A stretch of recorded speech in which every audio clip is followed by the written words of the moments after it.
오늘 본문의 주인공은 1절에 등장하는 베드로와 요한입니다. 그리고 2절에 등장하는 사람인데 이 사람에 대한 수식어가 조금 특이합니다. 2절을 먼저 한번 볼까요? 나면서부터 못 걷는 사람을 사람들이 떠매고 왔다. 그들은 성전으로 들어가는 사람들에게 구걸하게 하려고 이 못 걷는 사람을 날마다 아름다운 문이라는 성전 문 곁에 앉혀 놓았다. 여러분, 못 걷는 사람인데 저자가 의도적으로 수식어를 붙인 것 같습니다. 무엇이죠? 어떤 수식어죠? 못 걷는 사람인데 수식어. 그렇죠. 나면서부터 못 걷는 사람이다. 이 땅에 태어나 보니까 못 걷는 사람입니다. 의사였던 저자 누가는 분명히 올바른 진단을 했을 것입니다. 선천적으로 못 걷게 된 사람, 나면서부터 걷지 못하는 사람, 그는 매우 심한 장애를 가지고 있었기 때문에 사람들이 그를 들고 성전의 앞에 데려다 줄 때에만 이동이 가능했던 사람입니다.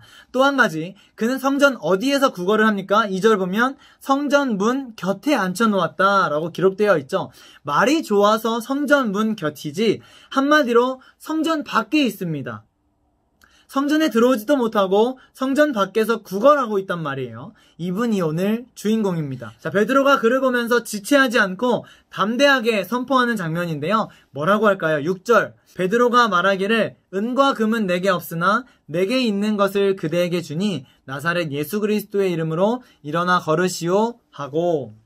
그런데 어느 날 난데없이 베드로가 자기는 은도 금도 없다라고 말하면서 자신이 믿고 있는 예수님의 이름으로 일어나 걸어라 라고 말합니다. 그러자 갑자기 못 걷는 사람이 걸떡 일어났다가 아니라 7절을 보면 이 선포를 마친 베드로가 그의 오른손을 잡아서 일으켰다라고 합니다.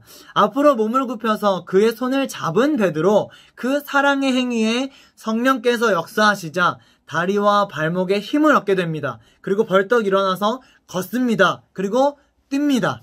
하나님이 낫게 하셨음을 인정하고 고백하며 하나님을 찬양합니다. 태어나면서부터 앉아만 있었는데 베드로가 던진 믿음의 선포 더하기 각 사람 마음 가운데 놀랍게 역사하시는 성령님의 능력으로 깨끗하게 나음받고 서서 걷고 뛸 수 있게 되었습니다. 성경은 즉시 다리와 발목에 힘을 얻었다라고 증언합니다. 초대교회의 수많은 기적들 중에서 처음으로 기록된 기적의 스토리, 왜 오늘 본문에 이 기적의 스토리가 처음 쓰였고 이 이야기를 통해서 우리에게 주시는 메시지는 무엇일까요? 결론부터 말씀드리면 나면서부터 못 걷는 사람은 사실 모든 인간의 대표자입니다.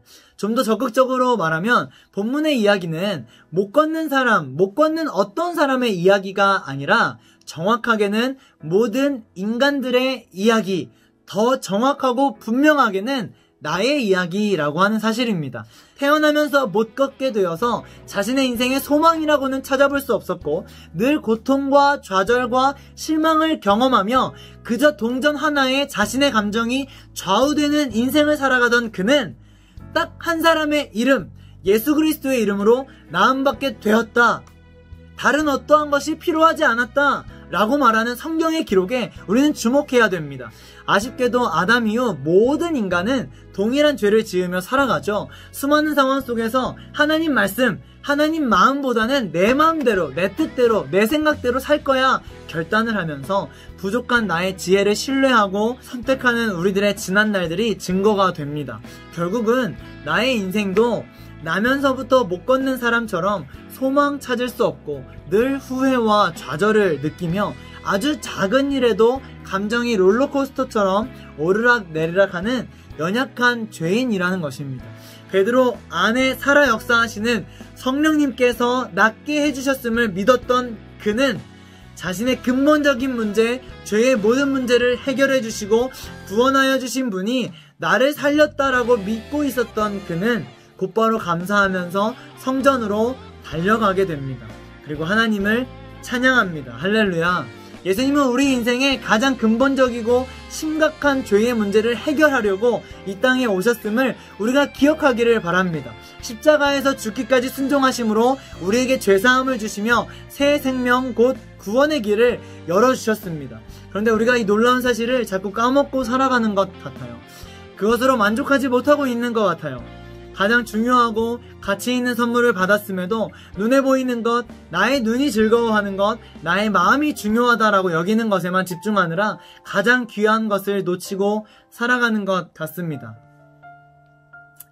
나면서부터 못 걷던 이가 인생의 가장 큰 문제를 해결받고 나서 성전 안으로 들어가서 하나님을 찬양했듯이 오늘 예배를 드리는 모든 친구들의 마음에 하나님을 마음 다해 찬양하고 하나님을 마음 다해 높이는 그런 귀한 은혜가 넘쳐나길 소망합니다.